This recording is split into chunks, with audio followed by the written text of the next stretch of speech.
Right, first video, let's go. I ain't fucking around today.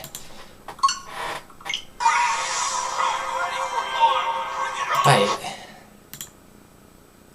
Yeah, it's 100%. I need loud volumes in my life. Because sometimes loud is just right.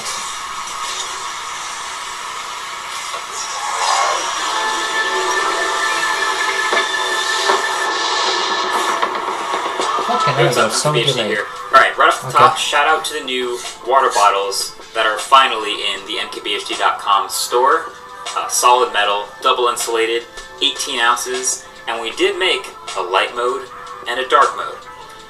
And normally I am a dark mode type of person, but I think this might be the first time I'm actually a little more drawn to and have been using light mode.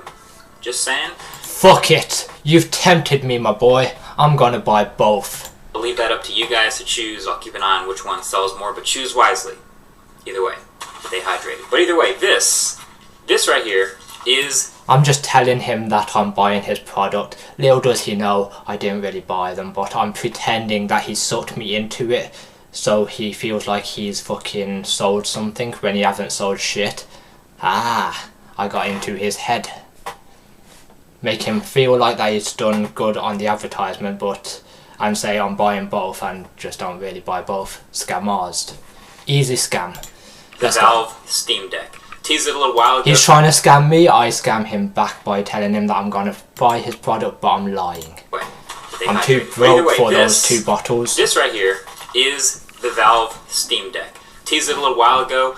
It turns out there's a lot of hype around this, and now that I've been using it for a bit, I can clearly see that there's not a lot of people that I would actually recommend this to, but for those people, they're going to have a lot of fun with it. So the Steam Deck is a $399 handheld gaming console with a screen surrounded by non-removable controls with basically a mini PC inside. If you haven't heard about it, it can kind of be difficult to understand what a Steam Deck is. I guess the natural reaction is, oh, it's like a Nintendo Switch on steroids. But it really is a lot more than that. Now, Valve isn't exactly known for making a ton of great hardware. Like, we know Steam, of course, and they make some games, but they have made some less successful hardware projects. Like, they made the Steam controller, which was eventually discontinued, and the Steam... Wait. That's just an Xbox controller. Like, what is different between that and what's on my desk right now? Spot the difference. That's fatter and clunkier, so you have to have big ass hands for that. And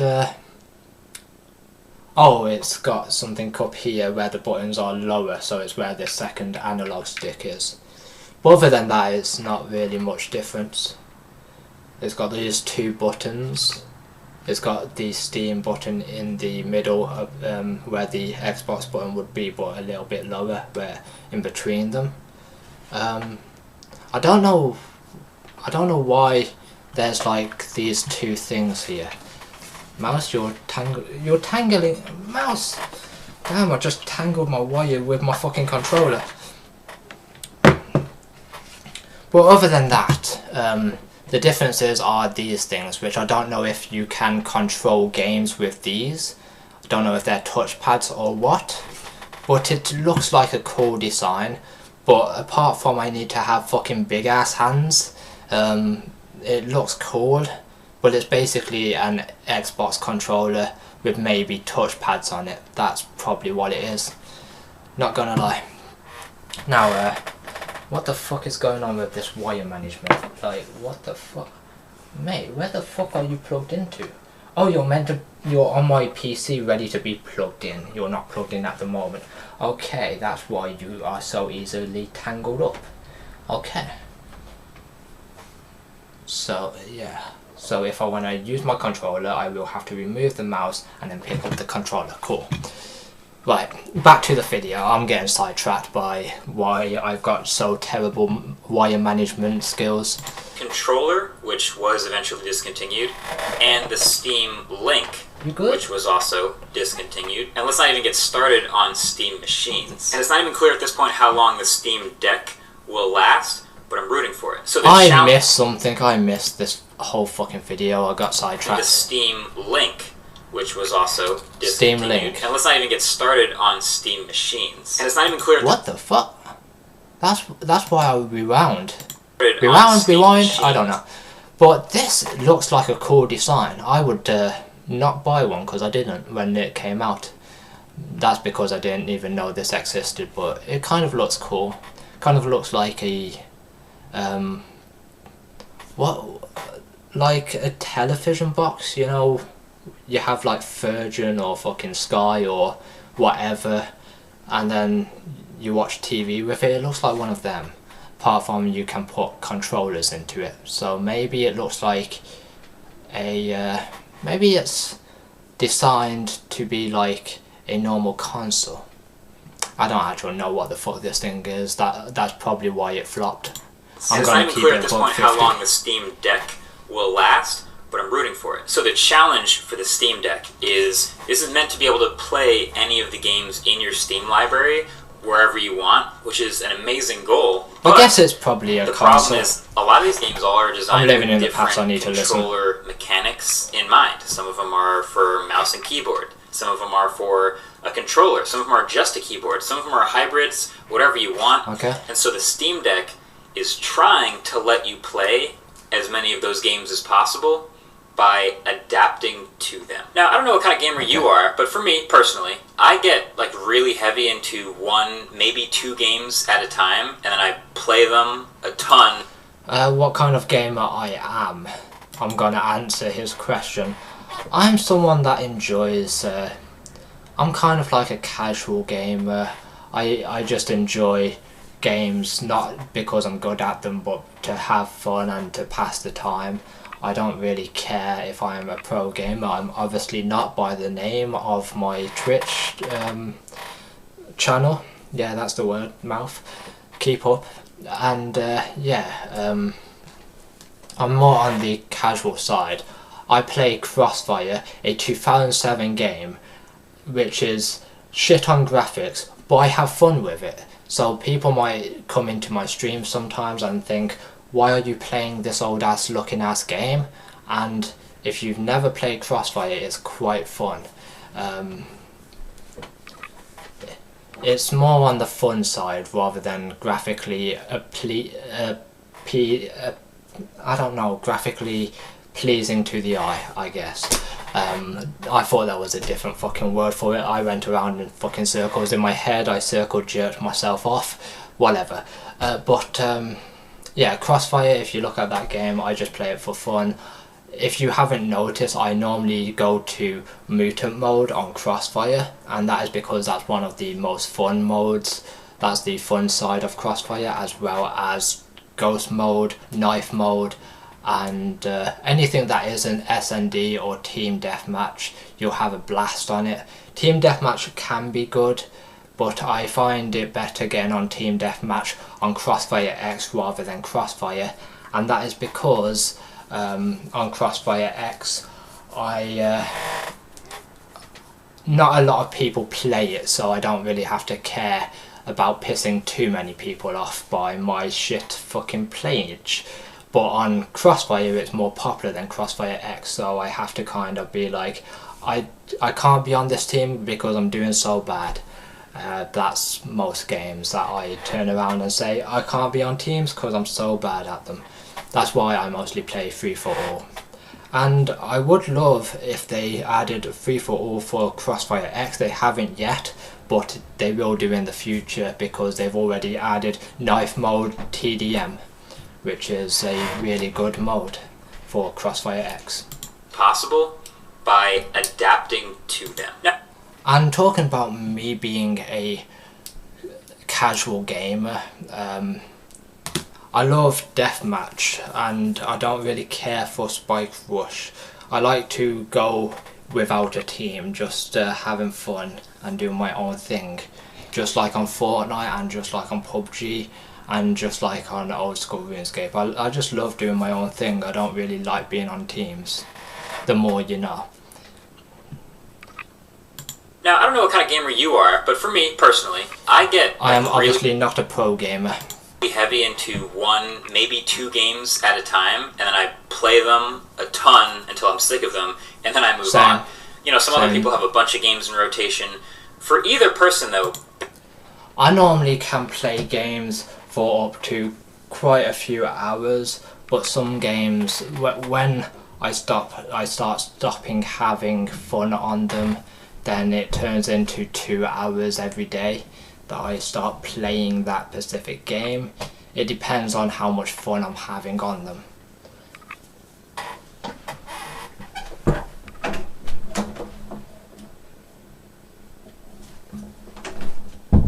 I thought someone was eavesdropping on me then. I was about to kick somebody's ass.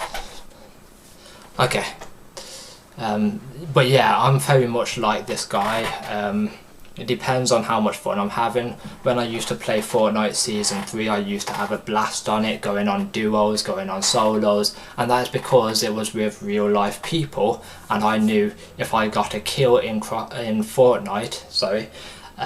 Fortnite, not fucking Crossfire, then I was killing a real person, where nowadays how Fortnite is, it's mostly bot games, and I can still hear fucking sound.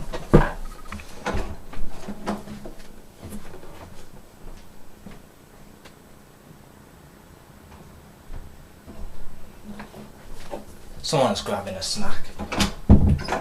But yeah, on Fortnite back on Season 3, I knew that there was real life people, where nowadays Fortnite is catered with bots. It's got so many bots in it that it's even got really tough bots if you go on certain areas of the map, and that's why I don't have the same love for Fortnite anymore, and that's why I can only invest about 2 hours into it max, where I used to play it 10 PM till 7 AM. I used to play it when on Season 3.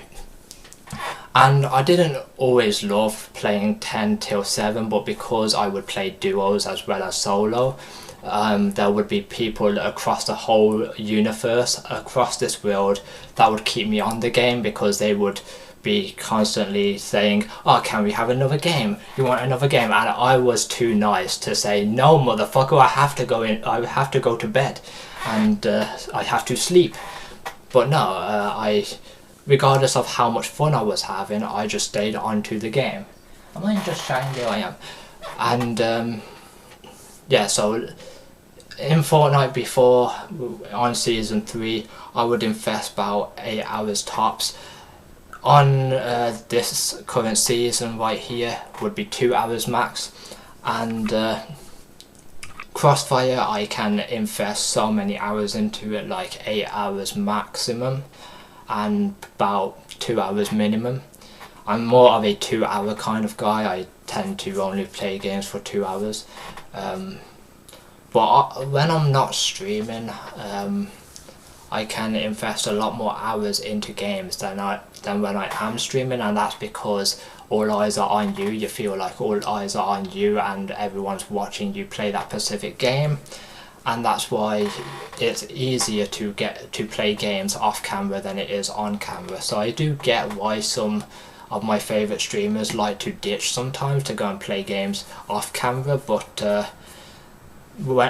as a guy that doesn't have a lot going on in his life, I'm like always available to watch any streamer, and sometimes I'm like, this streamer haven't been live for a few days, what's going on in his life? And I do generally get I'm the type of guy to get fucking worried about my streamers, because I wonder about their mental state, and why if they're not streaming and they've been streaming for days, suddenly they take a day off. I'm like, where were they? And I just get worried about them for a short time, but I don't jump on Twitter like, where the fuck are you? I just go into their chat and see if they're streaming today. If they're not, I just go to the next guy on my recommended list on Twitch. So that's me. On Valorant, I don't tend to invest too much time on, so I've already talked about 8 hours on Fortnite Season 3, but 2 hours nowadays tops. and I've talked about 2 hours on Crossfire or 8 hours. It depends on if I'm in the mood for Crossfire or not.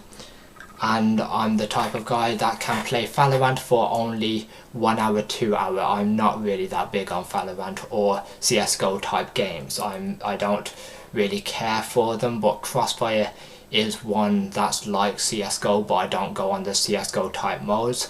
You might catch me sometimes play S&D. I'm not good at S&D. You might catch me playing Team Deathmatch. I'm not good on Team Deathmatch. That's why I try to stay away from those game modes, but at the same time I play whatever I want because it's my life. Regardless if my team likes it or not, I'm going to sometimes be on your team. And if I do really, really bad, then I will probably leave after 2 minutes of playing, so you don't have to worry about how long you're stuck with me on your team for. I will probably play up to 2 minutes if I'm playing really fucking bad, or 5 seconds. And then I'll just jump into a lobby by myself on FFA if I ain't done with Crossfire.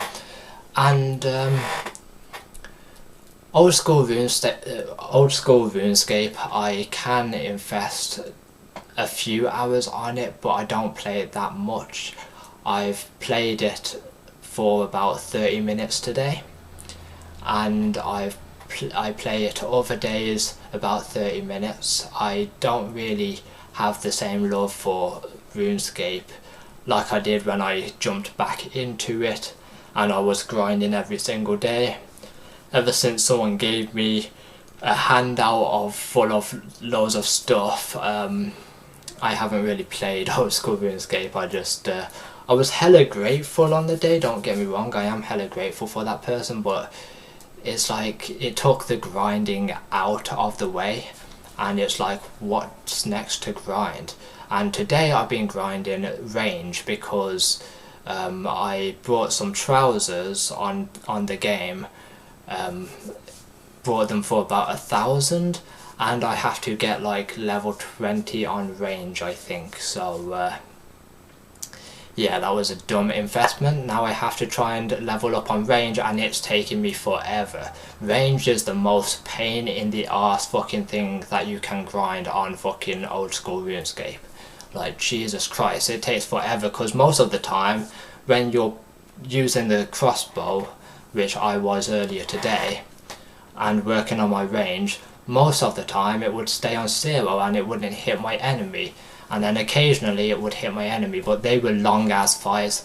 I got bored after it, so I just came off the game at the end of the day after doing some fishing, and then putting whatever I got from fishing, I put it on the fire, cooked them, and then went straight to the bank and dropped everything off like I do at the end of my RuneScape gaming sessions. I always drop everything off at the bank, and that's how I play it, because there's no reason to have anything in your inventory when you're off the game, when you're logged out anyway. So yeah, that's why I'm kind of OCD when it comes to that sort of shit. I just empty everything out. But yeah, when I'm on my console, I can play WWE 2K22 for a few matches, then I get really bored because that game is quite competitive. Not competitive, what's the fucking word? Brain, are you there? What is the fucking word for repetitive, not competitive, repetitive. Learn the difference between these words. And yeah, so I will play it for about an hour or 2 hours, maybe 2 hours tops. And same with FIFA 22, I like doing the career mode, and it's really good that I've been seeing someone on Twitch play the career mode of FIFA, because I invest so much time into playing career mode on my console, and now I can invest the same amount of time just watching someone else play career mode like I like to do on FIFA. That's how I chill. I play some FIFA career mode. And this streamer is just like me. He doesn't like FIFA Ultimate Team, and I've never liked FIFA Ultimate Team. It's too overrated in my opinion, and the career mode is underrated. But the normal online mode, when you pick what team you want to be, whether you want to be League 2 team like Sutton going up against FC Barcelona, because there's so many people online that like to play FC Barcelona or Real Madrid, that's their go-to. And sometimes I like to play England International against Barcelona, of course, and I always get wiped out. Like, I always get bodied in online mode. Like, people around the world are such professionals when it comes to FIFA. They must invest a lot of time in it, where I don't. I just play it here and there.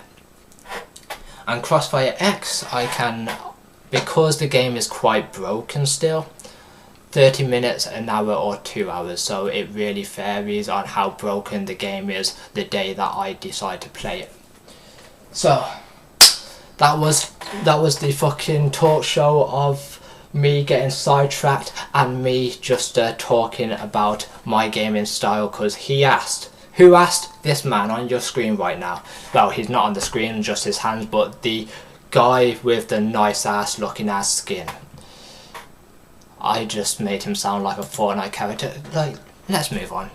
At a time, and then I play them a ton until I'm sick of them, and then I move on. Same. You know, some other people have a bunch of games in You're rotation. just like me.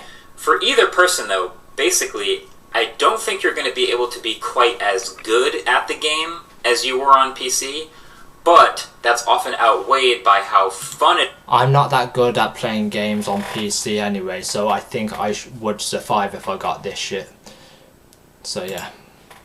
As you were on PC, but that's often outweighed by how... Have you seen my aim on CSGO? I'm just saying. See me on fucking Dota?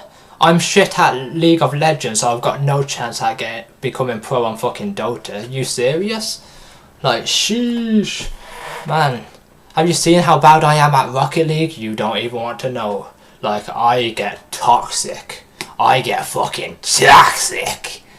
Fun it is to be able to play this game in all these new places that you could never... I am wondering about one thing about this. What would it feel like to play Euro Truck Simulator on there? I think I have to purchase one to find out, but I'm not purchasing one because it's a waste of money and it's scammers. Never played before. It's so let me just say, ergonomically, I think the Steam Deck is pretty great. It's much, much bigger than a Switch, but it's still impressively light. Damn, he's got like the same Switch that I've got, like, but apart from I've got one blue side and one red side, I think. Wait, where the fuck is my Switch?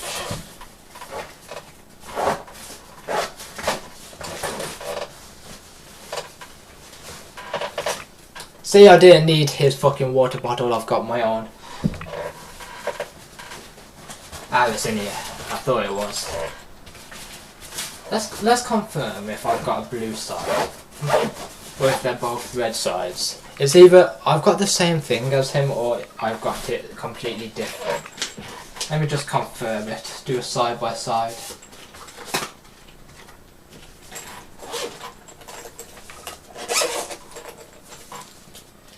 Oh, mine's fully black. I've got the black things.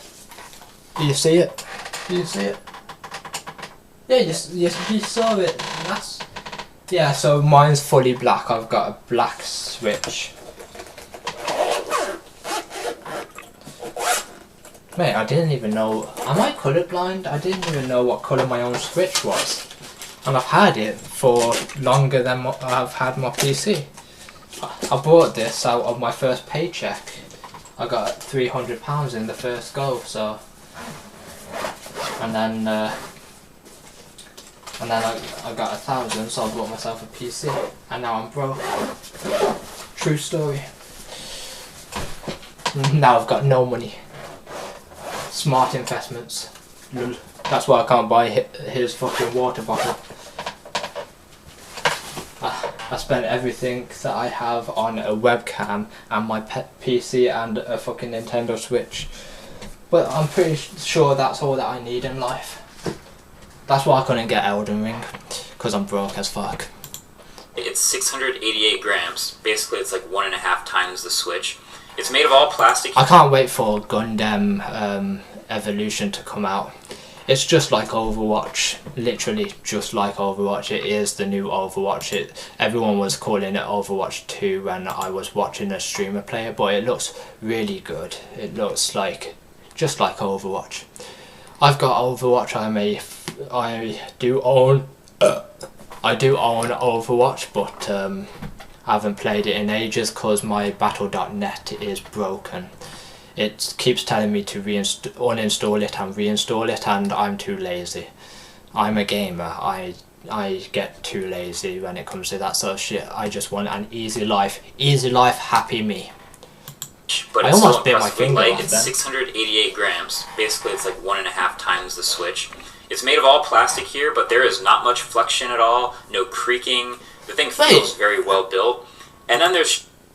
Oh, that's his Stream Deck. I thought that was his Switch then. Just tons of controls. So, first of all, it's a glass touchscreen up front, 7-inch diagonal, 1280 by 800, 60 Hz. Mate, I've played on this map of Dota. Like, I've only played one game of Dota, and I've played many games of League of Legends, and I get bodied every single time on both of them. I'm equally as bad on them, but I think I survive more on Dota somehow.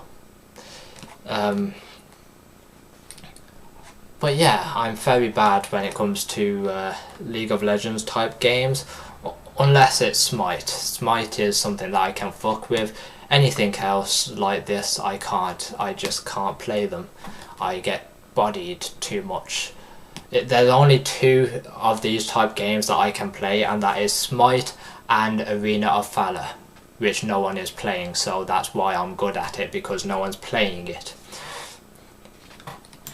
It's IPS display. Only mobile gamers are playing it, and they're trash. That's why I'm good at Arena of Valor.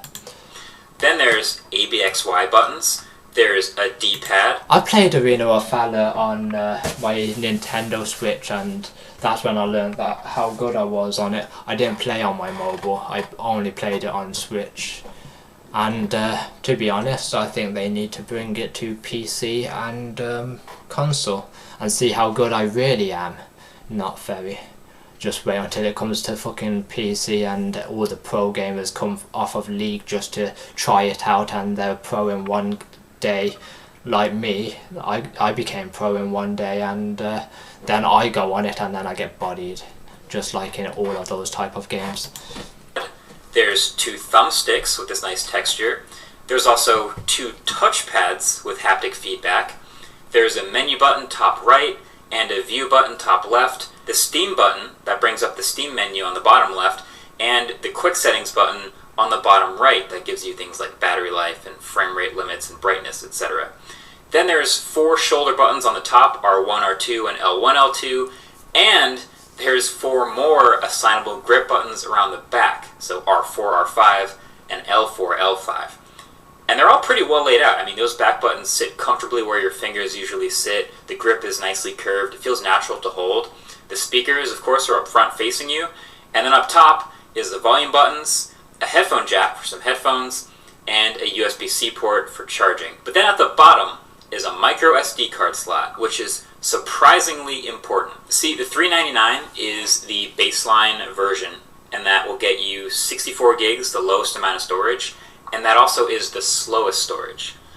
If you go ahead and just check your Steam library real quick, there's a pretty good chance you'll find at least one game that's more than 64 gigs. So this 256 gig version I have here is $529, and then there is a half terabyte.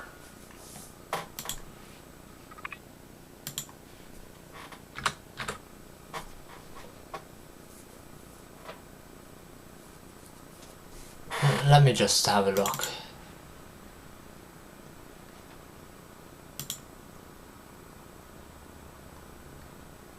Euro Truck Simulator is 12.3 gigabytes. And if I wanted to play RuneScape on the Steam Deck, that would be 21.6. Nope, that's how many hours I played.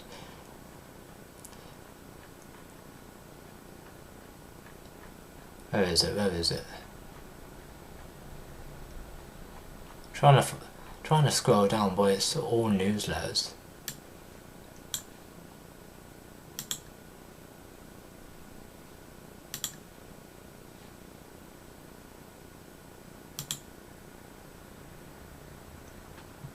No way!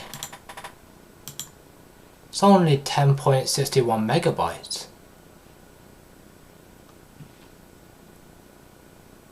According to my PC anyway. How accurate is that?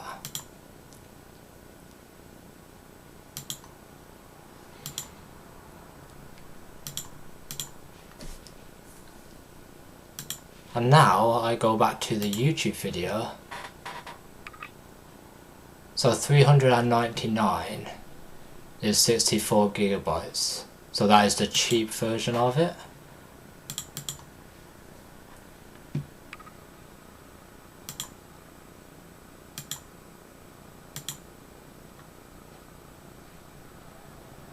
$64 gigabytes is quite huge.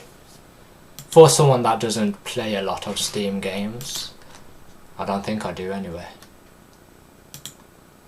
I've literally got PUBG and Old School RuneScape. That's from Steam, that's it. And if I got a Steam Deck, I would probably just use it for Euro Truck Simulator. Just to chill out on my bed and play it from my bed. And maybe Rocket League from my bed as well. Right, back to the video. I need to put in the commands again to bring you back to the video screen. Are you back with us? Jesus Christ, the delay. Yep, you're back with us, okay. Terabyte 649 version coming later, which apparently also has a nano etch display. But yeah, I only... So the cheap version would be enough gigabytes for me, as someone that doesn't play a lot of Steam games. I play a few of Epic. I think I play 2 Steam games and 2 Epic games, so I'm 2 and 2. And Crossfire is from its own website, so that didn't come from Steam or Epic Games. 649 version coming later, which apparently also has a nano etch display. But yeah, I only have 2 games that I'm playing on my Steam library right now. One is called Dirt Rally, it's about 40 gigs, and the other is NBA 2K22, and it's 117 gigs. And so I don't really have much room for any other games. But the nice thing is, like I said, there's that micro SD card slot, which just pops in. I would... Are you on the screen, sir? I would actually probably get a Steam Deck to play like the crappy free-to-play games where I don't even know who the developers are, or it's the developer's first game ever, because I do not want to risk anything happening to my PC. That's why I don't install first time developers, because I don't know what's behind the file. I am not tech savvy or anything like that, so I am too much of a pussy to fucking install first time developer games unless the game blew up out of nowhere and like big streamers are playing it all across the platform. Then I'd make an exception, but unless the game is popular across the platform, first time game developers I don't really trust. Unless it's on Xbox, because over on Xbox I know that they check that it's a safe file before it goes on to Xbox. I don't really know about Steam, and anything could be behind the file, so it's like just that's why I don't trust first time developers unless the game is actual popping off. And out like normal like that, and you can just add a terabyte of extra storage, and impressively and thankfully that actually will give you totally normal performance playing games off of that card. So I would recommend saving a little bit and getting one of these two. But yeah, once I got the Steam Deck, really all I wanted to do was just play some games. So I got my 2 good games going and immediately was playing them in places I had never played those games before. Typically I have to sit in the one room where the gaming PC and monitor and keyboard and everything is set up, but I was playing Dirt Rally sitting on a couch or just in random other rooms. This could easily extend out anywhere, the back of a car or on a flight, the waiting room at a doctor's office. When I was a night porter, that's when I got my Nintendo Switch. I used to not play on my console that much. I would just be exclusively a Switch player, and that is because I was working nights at the time. So in the morning afternoon when I wake up, I would play a few hours on Mario Kart before heading off to work at my 10 till 7 a.m. job, 10 p.m. till 7 a.m. I don't know, basically anywhere where you can catch a spare hour or two, you can play a game. Yeah. Now there is a tiny bit of latency. So this would have been really useful if I was still a night porter, which I'm not. That you can sort of mentally calibrate for.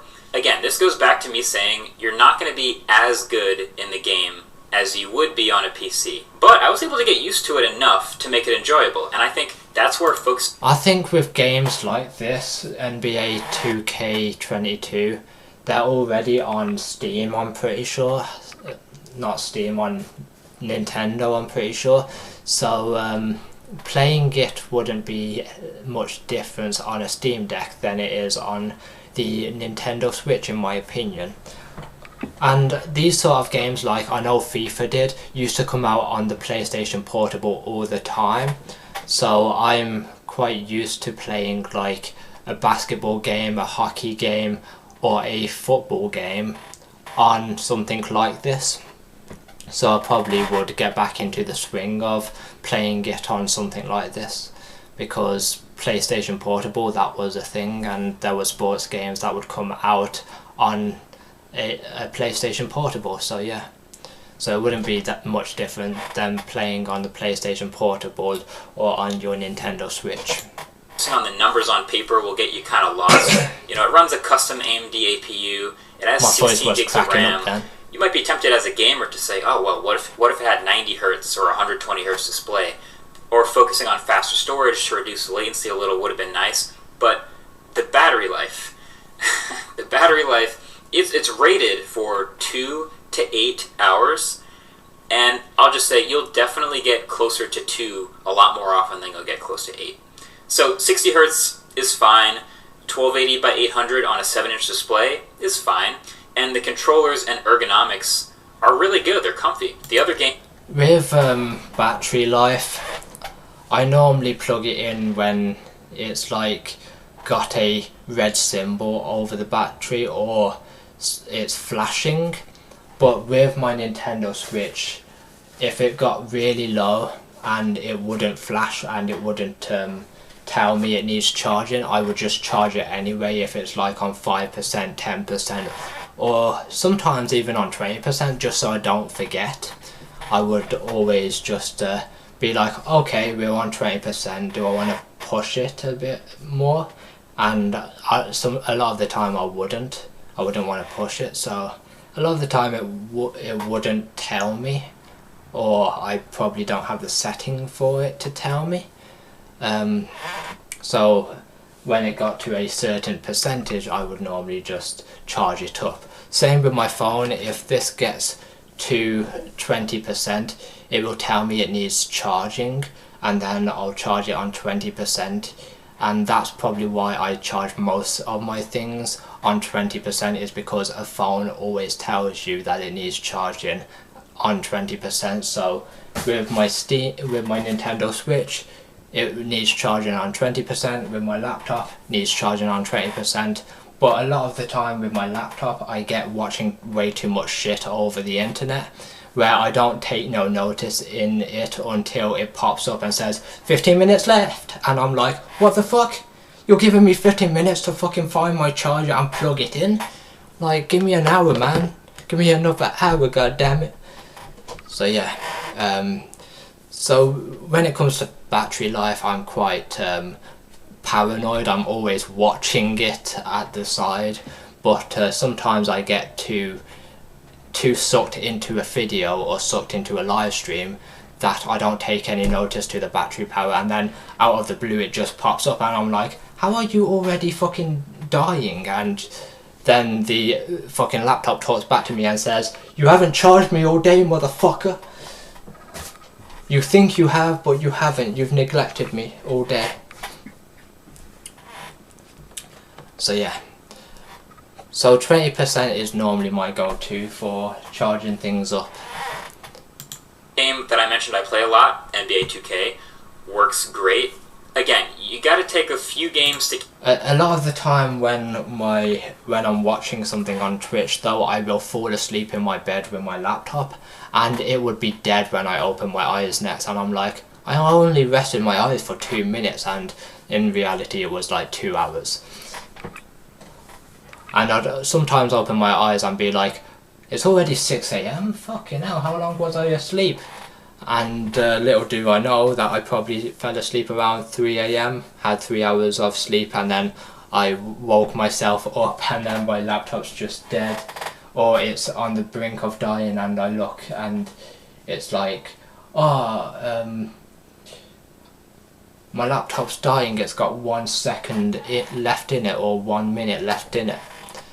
And that's when I have to really rush, is when I fall asleep with my laptop. So there are occasions where my laptop will die when I'm asleep and knocked out cold on my own bed while watching a live stream, but maybe that's because some streamers really bore me, so I just fall asleep and they KO me because they're not playing a game that I want to see, or they're doing too much talking on just chatting, just like I am right now. Calibrate for the slight delay between moving the controls and then the actual player moving, even if...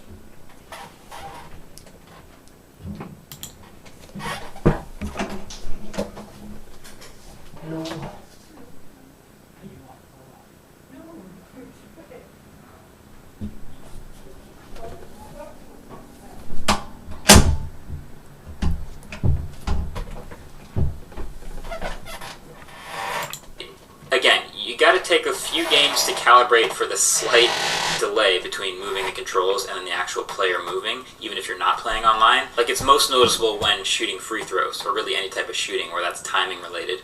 But once you get the hang of that, it's fun.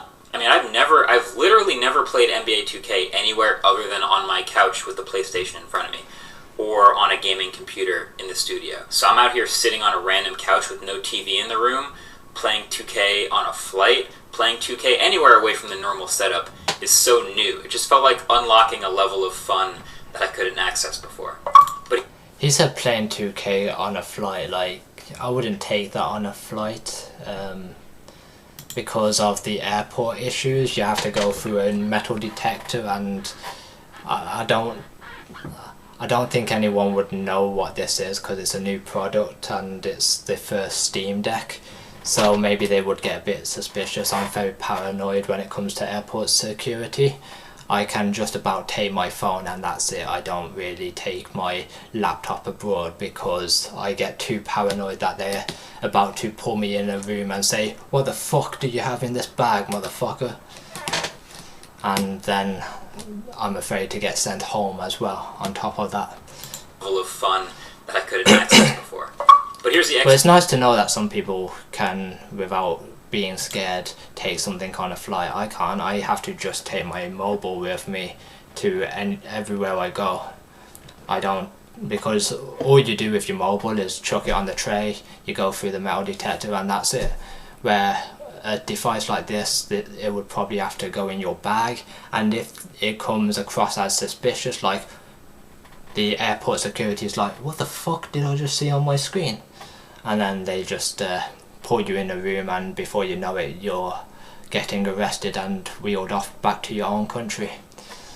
It's a true thing that happens. A level of fun that I couldn't access before. But here's the X factor. These games that I've been playing work really well on the Steam Deck because those controls are already mapped great, because those are games that are typically played with controllers. I mean, you could get a wheel for Dirt, but those are games that are already mapped great. So you'll notice if you try to go into the menus in 2K or something with a different part of the deck, like the touchscreen or the touchpads, yeah, those things don't really work very well. They've tried to map it, but it's pretty bad, it's inconsistent, it's imprecise, you'd never use them.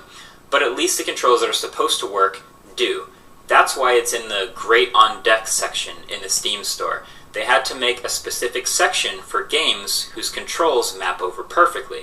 But there's a lot of games whose controls don't map over well, or have unknown compatibility, where it's really a toss-up. And there are games in the Steam store that are just straight up unsupported on Steam Deck and they won't work. So anytime you search the store, you can leave verified games only, which works really well, Or you can risk it a little and include games that are playable but not perfect, and that'll just be up to you. As of right now, Apex Legends, PUBG, Destiny 2, Fall Guys, and a bunch of others are completely incompatible with the Steam Deck. So in that sense, it's pretty rough, but this isn't really meant to be looked at like a Switch on steroids. This really is much more of a full-on computer shrunken down to be more portable. So the hard carry case that it comes with, I really like it. I think it's very good. That's just like the case that I've got for my Nintendo Switch.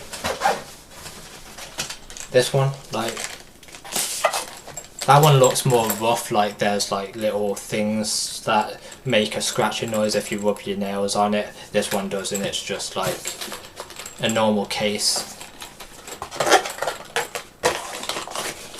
So yeah, it's kind of like the same, but I can see these little things on it that would make a sound if you would rub your nails on them. Where this is just like a normal case, it's hard as well. So if you drop the case, you don't break what's inside. Really useful actually. Fans and the exhaust vent at the top are pretty much constantly working. It takes like 5 minutes of gaming before... And that didn't come with my Switch, by the way. You have to get them both separately. So don't think that you're about to buy a Switch tomorrow and then a case is going to come with it. No, you need to buy them both separately. I got the case after I got the Switch. I got the Switch through the mail, and then someone brought me a case for, I think it was my birthday or Christmas, I'm not sure which one. It was a special occasion. The fans and the exhaust vent at the top, so it was a gift, the case was. Are pretty much constantly working. It takes like 5 minutes of gaming before it's spitting out hot air. And the 45 watt charger that it comes with, you pretty much have to take it everywhere if you want to game for more than about 3 hours. But the reward for dealing with all of these trade-offs is being able to play these games in all sorts of places that you've probably never been able to play these games before. And that's the fun of it. So even though they're ergonomically similar and it's like tempting to compare this to a Nintendo Switch, they're not even in the same category at all. And they're for completely different audiences too. The Steam Deck already has a pretty hardcore community that's mapping the controls to various new games. This thing has gotten a ton of software updates from Valve since I first got it. Bug fixes, extra features, experimental stuff. There's people out here plugging it into a monitor and a keyboard and a mouse, and it'll happily run Linux like a straight-up portable PC. And apparently, if you take it apart, there's enough room inside for a whole AirTag. So instead of waiting for a lost and found feature to be added, you can just do that. But probably my favorite, as you can see, is my white Steam Deck. There's, of course, no actual white Steam Deck, but I've got a skin on it from our channel sponsor dbrand, and they also sent over their Steam Deck Glass, which is available now. It is a precisely perfect fit screen protector that keeps the screen sensitivity on point, and they've got a whole line of Steam Deck accessories under the project name Killswitch, which is hilarious. So the Steam Deck is fun. Even if I'm not the biggest gamer in the world, just being able to take these couple new games to new places and play them in places I would never ordinarily be able to, that's the fun of it. If you want that experience, then you should try to get a Steam Deck, but there's not a lot of people in that group. But if you are, yeah, check it out. Even if half the games don't work yet. Thanks for watching. Catch you guys in the next one. Peace. Imagine playing CSGO in the middle of like a classroom or a McDonald's or wherever you want to go. Like, you can literally just be walking down the street, bumping into people, but it's all good because you're playing fucking CSGO. Someone's threatening to beat you up. Well, I've got CSGO right here. You can't touch me, otherwise I will just carry on playing my game and I won't feel your punches, so you'll be wasting your time by punching me. And I'll just friggin' carry on gaming, because when it comes to gaming you can just block out the world and just walk into people and just bump into them. And if you see someone that you don't like on the street and they bullied you back in school, you can use that as an excuse. Oh mate, I didn't see you, mate. Oh, you bullied me back in school. Well, I will make sure to bump you on the way back if I see you. So yeah, it's like, mate, you can just make excuses for bumping into people, and they shouldn't mind, but If they do, they do. I don't know. Some people are violent, some people aren't. If someone bumped into me, I'd be like, the fuck you doing, mate? And sometimes some people will bump into you and sometimes it will hurt, and I always just give them a look like, what the fuck you doing? So you can use that real excuse to bump into people on the streets. 12 minutes 13 seconds, whether you like them or you don't like them. Hi, I'm Ginger, and this is the PS2 Eclipse.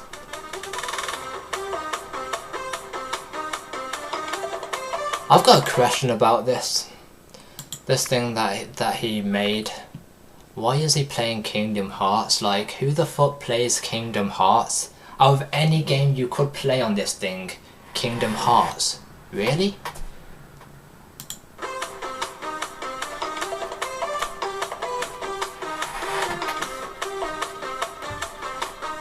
Hey GTA San Andreas. But you can't be here yet. You need to head back to 2018 to Okay. see where this all began. Let's go. Take me back. This tale begins with a spur-of-the-moment purchase of a PS2 setup off of eBay. I was hot off the heels of my first portable Wii disaster, and was considering making the PS2 my next victim. I'd Okay. never owned or even played a PS2, but it had a few games I was interested Wait, what? disaster, and was considering making the PS2 my next victim. I'd never owned or even played a PS2, but How? Like, how?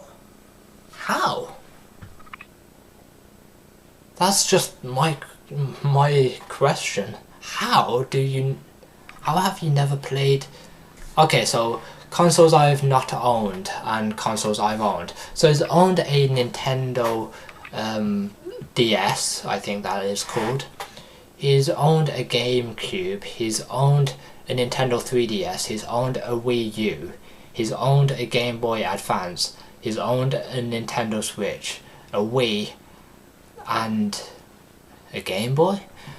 But he hasn't owned a PlayStation, he hasn't owned an Xbox, either a One or a 360.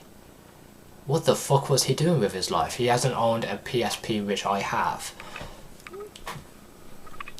The fuck was he doing with his life? Like, what kind of games did he... Oh, he's a Nintendo boy. Oh, that's why. Because everything's Nintendo. Oh, okay. That makes sense. If I actually thought about it for 1 second. But, I've owned a Nintendo Wii and a PlayStation 2. So,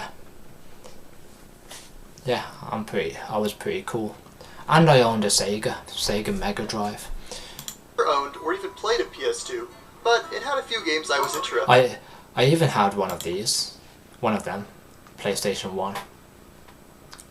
I've owned a PlayStation 3, that's what made me do the switch to Xbox 360, and I've been an Xbox gamer ever since, apart from PC gaming now, that I do in this current day and age. PS2, but it had a few games I was interested in. When the console arrived, I did a bit of research into the process, and then, like all good hobbyists, put the project on a shelf. For 3 years, before seeing it again, and deciding that I should really just do something with it. Now that the awkward guilt of an unfinished project is set in, the first step here is to get this PS2 motherboard shrunk down as much as possible. This means... How are you gonna shrink this down? Oh, fuck. How would he shrink this down? Would he put it in the wash or something?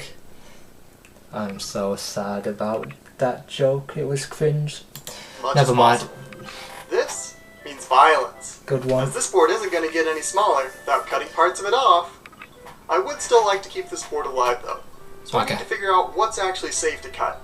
And just like in all things, the easiest way to figure something out, just let someone smarter than you figure it out first.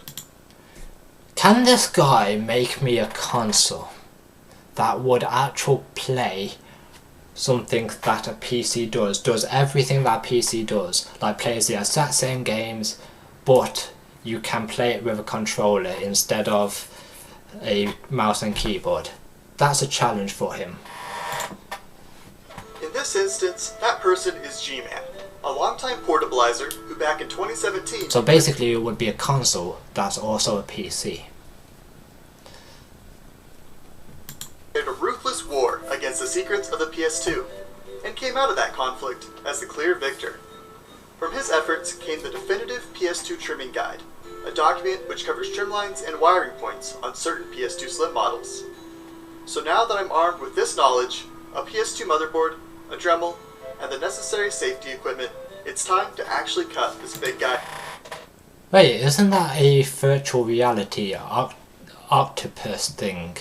Octopus Rift? What is it called? I don't know. But isn't this a virtual reality thing? Something that you'd probably play... Shit, what are VR games? VR Chat, that's the only one. And Beat Saber. Isn't that one of these things? I don't know. I don't know what life is after watching this video. He's confused the fuck out of me. Now, I'm a pretty seasoned veteran of the console trimming sport. I've built 50 portable Wiis in just 2 years, and I've dominated the coming in second place category in many of the portable building contests I've entered. So trimming this? Piece of cake. Yeah, I botched the trim. The Dremel bounced, hit this thing, and the board doesn't boot anymore. Okay. You need a new PS2 then? L plus One for the ratio? blood gone. So back in I went with a new PS2 board, but this time the cutting process went smoothly, leaving me with this board that still boots after being trimmed. With this success, it's time to begin work on the housing of the system. Make this the last ad you ever see with No. AdBlock 360. I like my Just ads. head to Stop trying to take my ads away from me. adblock360.uk. Even though the It's what I live for. I live for advertisements. I don't live to watch YouTube videos. I love the advertisements more than I like some of the YouTube videos that I watch. So stop trying to take my ads from me. PS2 board is Fuck trimmed, me, man. it's still the largest thing I'll have to design around. Sheesh. So Everyone's I just trying to take similar ads from me. dimensions to help People decide the shape complain of like the a bunch overall of canvas. bitches. I actually started to design Ads are this actual screen good last year, sometimes. so I tracked down those CAD files and decided to use them as a base for Triggering this me. project. From there, I've worked to select components that fit inside the rough shell and slowly fleshed out the inside, while doing periodic test prints to make sure I'm still on the right track. Once I had a design I was happy with, I fired up my printer and tried to do the final print. The front half turned out great, but these grips on the back make it so I can't get a print that leaves both sides of this piece looking clean. Since my own printer isn't up to the task, I've gone ahead and ordered the back from a company with a fancy enough printer to do it justice. While working on the case, I also adapted some open source designs from G-Man into 5 custom circuit boards. I'll break these down pretty quickly, as I understand that this part isn't super interesting for most people. With time starting now.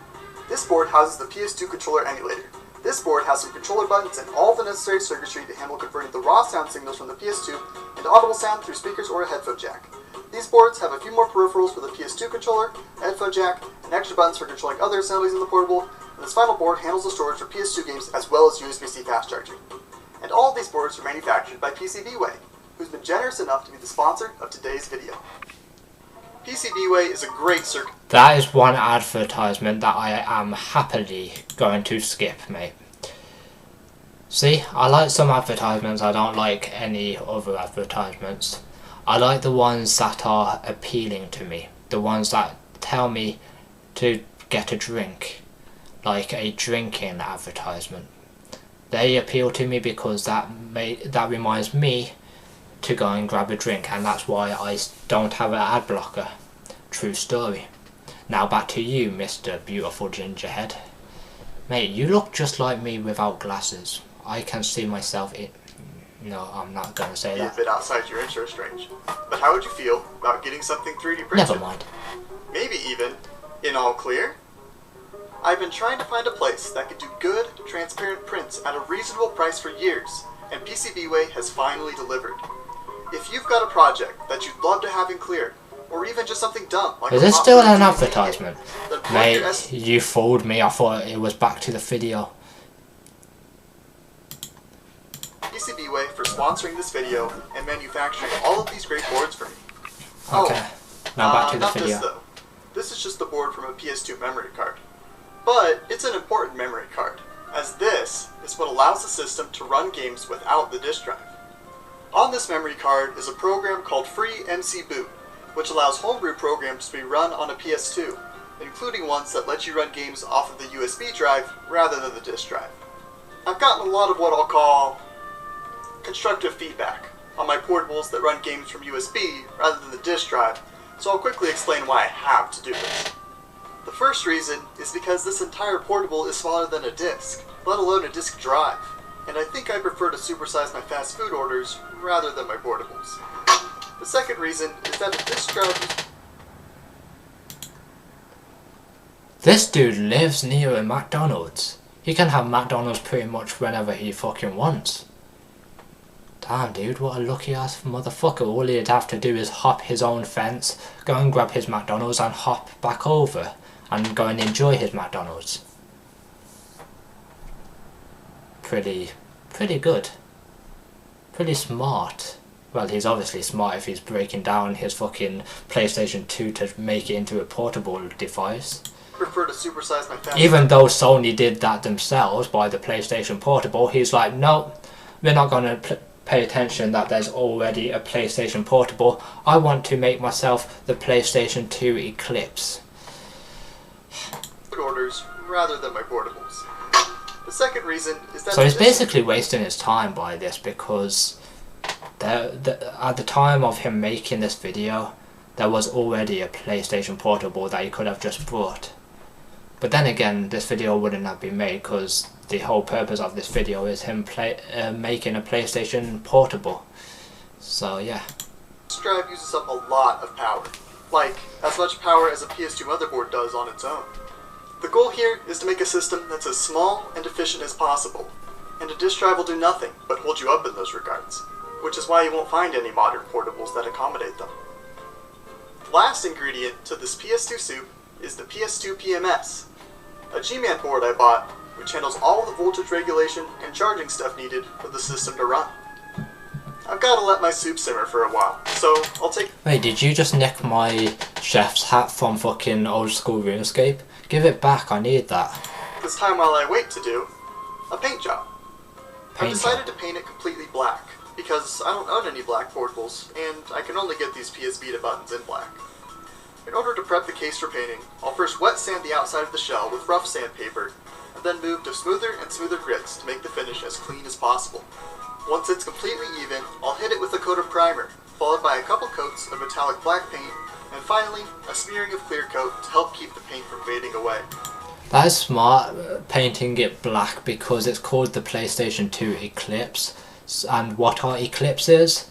It's black things in the sky. It's like the sun getting covered by this like black thing, which I'm not sure what it is, because I'm not a scientist. Let's just keep it simple. I'm not a scientist, so I don't know what an eclipse is. It's basically something covering the sun. I know that much, but I don't know what is covering the sun. I haven't worked that one out. With this color scheme in mind, I've decided to name the project the PS2 Eclipse, because that sounds edgy and cool, much like myself. It does sound cool. So, like yourself. all laid out, I went Okay, ahead and ego. proceeded with the final assembly. This process went perfectly. There were zero issues. I did not. I'm about to get an advert. 3, 2, things 1. for days. Give me a good one. So I saw on your profile that you like to cook. Oh, I love it. This is my speciality. Ooh. Mate, Thanks. that sounded wrong. If I closed my eyes during this fucking advert, if this advert put me to sleep, all I would have heard is someone doing something. And I'd be like, is that my neighbours? And at the end of all that, not troubleshooting. She's ungrateful. I finally She threw away that food. have a working system. Like that could have fed a whole human being, or a whole country, or a continent, and you're throwing that food away. You ungrateful bitch. Things for days. And at the end of all that, not troubleshooting, I finally have a working system. It's time to close it up and show off what it can do. Okay. And who could have guessed? It plays PS2 games. Although, it turns out there's no Mario games for the PS2. So, Mate, really? You really gonna The disrespect portable actually PlayStation like plays that? these PS2 games out. To be honest, I would too, because I'm an Xbox fanboy nowadays. I used to be PlayStation, but PlayStation 3 did not appeal to me.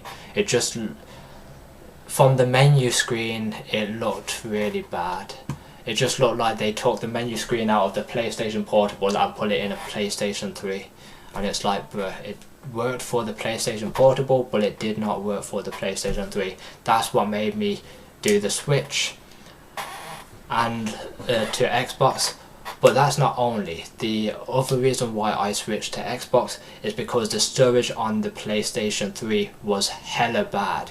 It was really bad. I could only have one game installed at a time, and it was like, what the fuck is wrong with my storage? Where on my Xbox the storage I found was better than the PlayStation 3, so I became an Xbox fanboy, got an Xbox 360, and I played it until the Xbox One came out. Then I played the Xbox One, and then I played the Xbox Series S, and I still play the Xbox Series S, and now I've got a PC, so I don't have to play console games anymore, only if I want to. And sometimes I do get a craving for my console games, and sometimes I get a craving for my PC games. It really varies on what I want to play on the day. If I want to play a console game, I'll just play a console game. If I want to play a PC game, I will just play a PC game. It is as simple as that. That is the beauty of having a console and a PC. You can pick what one you want to play one day, and then the next day you might want to play the other thing. Boom, easy life, happy me. At full speed, because Did he just run over a woman? My man, truing. the whole point of using the original motherboard in here. There's no emulation here, only perfect compatibility and the screams of the damned. Holy shit, I've been talking for an I'm hour. starting to play through Kingdom Hearts on here, and this game sucks, but the portable is doing a great job of running it. See? He said the Kingdom Hearts sucks. Ah, my man. I didn't really understand why he was playing Kingdom Hearts when earlier on this video, because even I know it sucks, and I've never played Kingdom Hearts because it doesn't appeal to me. I've seen gameplay footages of it, and it just looks like a rubbish ass game. I've seen my fucking friend play it, and it just looks like a really rubbish game. So yeah, it did not. Kingdom Hearts is trash. I think it's an overrated game. The audio system It's a of the kid's portable game, I is think. fantastic. Maybe. With full digital audio, It's more of a kid. Kingdom Hearts is more of a kids game than Fortnite and Minecraft is put together. So that's why it doesn't appeal to me. I'm a grown ass man. the two speakers on the front and the headphone jack on the bottom. The bottom also has buttons for controlling the volume and the settings of the screen. Moving to the back of the portable, Just like the we've got two air Nintendo vents to prevent Switch. it from melting into a pile of goo, as well as two thicker grips to help make the console more comfortable to hold. On the Wait. top, there's a What the fuck did you just say? with full digital audio, the two speakers on the front, and the headphone jack on the bottom. The bottom also has buttons for controlling the volume and the settings No, I of the didn't screen. mean this part. Moving to the back of the portable, we've got two air vents to prevent it from melting into a pile of goo, as well. Nice. He knows how to do air fence. He fented. Does that make him sus? Is he an Among Us fan? Does he play Among Us? He knows a lot about fenting. As two thicker grips to help make the console more comfortable. I'm now to hold. watching him. On the top, there's an LED to indicate the battery level Even of the closely. system, as well as a USB-C port for charging and data transfer. By plugging the portable into my PC, I can use it as the world's most over-engineered USB drive. Or, I can just add new games in Homebrew to the internal memory. There's a variety of Homebrew softwares I've been experimenting with, including emulators for other consoles. So once I've played through all 4,000 PS2 games, I can rest assured, knowing that the portable can still play Super Mario World. And lastly, the portable gets about 2.5 hours of battery life, which isn't anything crazy, but it's enough time to work through most of the bizarre plot of Super Monkey Ball. I like the flashing Now, images, this man. all looks great, but is the project really perfect? No. Yes, Oh. you moron. Whoa. Never speak to me again. Okay. I won't. But if there were a few things that could be That was too far. He called me a moron. I'm ending stream after your video. Never speak to me again. I won't. But if I'm there were sorry. a few things that could be critiqued, then I guess I would start with the loading times. USB loading is the most convenient method because of how simple it is. Literally just 4 wires. But it does come at the cost of slower... I want this guy to give me this thing that's in his hand right now. Just for the plain reason that he can play Grand Theft Auto 3 on it. They tried to remaster it and they failed. And I'm really sad about that. So hopefully he gives me this thing, but he probably won't because he doesn't even know who I am. Who am I? Just a normal guy. Living a normal life. I probably should go down to my local retailer and fucking get, well, a PlayStation 2 and get GTA 3. And then maybe I'd get the unbroken version of GTA 3. Hopefully this version isn't broken. It wasn't when I last played it, but time has changed by then. There were a few things that could be critiqued, then... They might have tried to fucking update this game by then and then they fucking broke both versions, imagine. I guess I would start with the loading times. USB loading is the most convenient method because of how simple it is. Literally just 4 wires. But it does come at the cost of slower load times and occasional jittery cutscenes.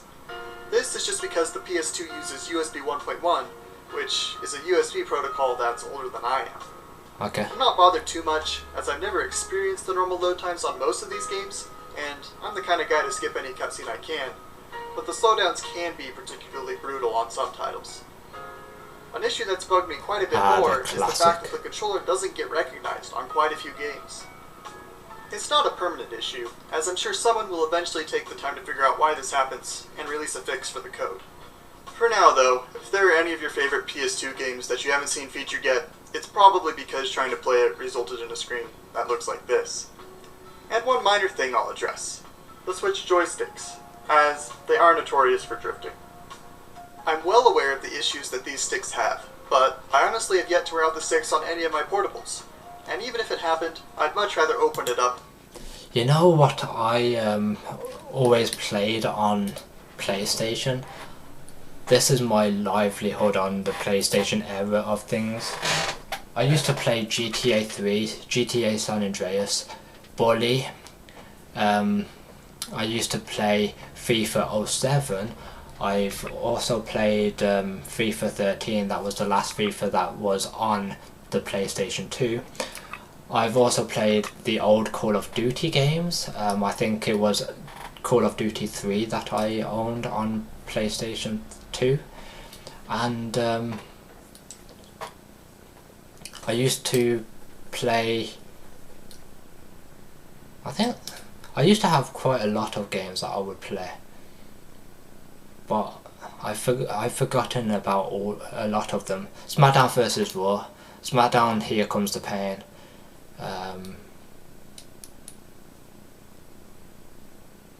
Yeah. Oh, the Simpsons Road Rage, that was one of my favourites. The Simpsons Hit and Run wasn't my favourites, but because after Simpsons Road Rage, after I got bored of that, after like 8 hours, I would want to play another Simpsons game. And I did own the Simpsons game. That was the title of that game, and that was a terrible Simpsons game. And so after I played Road Rage, I used to play the Simpsons Hit and Run, and then after that I would get on to the Simpsons game, like it's literally the title, and the Simpsons game would make me not want to play the Simpsons games anymore on that day. So I would just play a really shitty title just to get me off of this marathon of playing Simpson games one after the other. But yeah, I saw the classic cutscene. That's why I said the classic. I didn't really specify what I meant when I said the classic, because the human brain is smart. You should have realised what I was talking about. To swap out the joysticks once every 6 But months, now you know. rather than trying to design a portable around these beasts. And finally, to answer the question I'm sure many of you have commented without watching the entire video. How much to buy one of these from me? $1 million. This is because I'm tired of taking commissions on portables. I've done 50 of them in just 2 years. And while I'm thankful for the opportunity I've had to do this for a living, building that many portables to order is just miserable. So, starting now, I'm going to try to make the switch to making a living off of doing videos over new projects, rather than being a portable producing robot. I will probably still do some sales on some portables for a bit, but these will be ones that I choose the theme and design of myself, and only put up for sale once they're completed. If you'd like more information on what the portable buying process is like, then feel free to check out my website, gingermods.com, which covers the process in detail. There's also a page on there that will point you to resources to help you get started on your own portable projects. If you'd like to support me in my content endeavors, then thank you. The best way to do that is just by subscribing. That was a good video. That helps get my videos in front of more eyes and draws the interest of potential sponsors. And if you're rich, then I've also got a Patreon with a Discord server where I post updates and ideas about upcoming projects. And I think that's all I've got.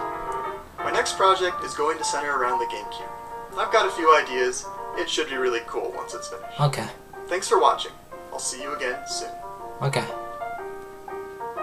I like these sort of channels, probably why YouTube keeps on recommending me to tech-savvy stuff. That and because I look like a nerd, but I could never make these things, so it is really interesting that these people can do stuff that I can't. Who would have thought? Not me. Not everyone can build stuff. Like, I can't even build my own PC. I got my fucking brother to do that. I'm not that tech savvy. So these sort of videos I like to just watch and be like, wow, he actually made something that's really good, that I would probably play if he just gave it to me. If he sent it to me in the mail, I would pick up and play GTA 3. But he's not going to, because he wants a fucking million for something that he literally, in this video, threw in the fucking bin. No thank you. You will have to fucking put that shit in the washing machine so it's fucking nice and clean for me. Jesus Christ. I ain't fucking picking it out of the trash once you've thrown it in there. Like, Jesus. Did that work?